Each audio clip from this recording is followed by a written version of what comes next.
চোখ বন্ধ করে সালাত আদায় করলে খুশু খুদু বেশি আসে, এতে কোনো সমস্যা আছে কি? না, চোখ বন্ধ করে সালাত আদায় করা যাবে না।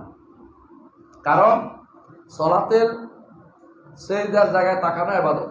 চোখ বন্ধ করলে ইবাদতটা বন্ধ হয়ে গেল, এই একটা ইবাদত তো বন্ধ হয়ে গেছে। আর চোখ বন্ধ করে ইবাদত করা রাসূলুল্লাহ সাল্লাল্লাহু আলাইহি ওয়াসাল্লাম প্রমাণিত হয় না, এই জন্য চোখ বন্ধ করে ইবাদত করবেন না। তবে যদি যেখানে সালাত আদায় করছেন সেখানে আশেপাশে এমন অবস্থা হয় যে তাকাইলেই খারাপ চিত্র পড়ে চোখে, তাকাইলেই নারীদের দিকে তাকাইতে হয়, এখানে নামাজ পড়তেছি এমন জায়গা, আপনার নামাজের জায়গা পাচ্ছি না, সেই সময় চোখ বন্ধ করে পড়বেন, কারণ এটা আরো খারাপ অবস্থা যাচ্ছে।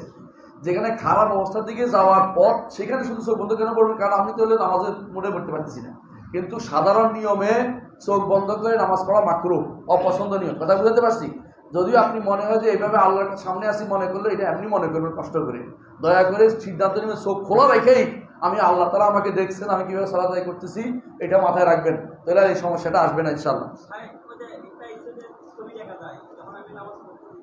তার যদি কোনো ছবি দেখা যায়, ছবি বন্ধ করার উপায় না থাকে, কাপড় না থাকে, তাহলে সব বন্ধ করতে পারবেন। হ্যাঁ ঠিক আছে, যে ছবি দেখা যায় এই তো, এটা বন্ধ করে দিতে হবে, এটাই তো, এটার জন্য বন্ধ করতে পারবেন। কিন্তু এটা কয়দিন, প্রতিদিনই চোখ বন্ধ করবেন?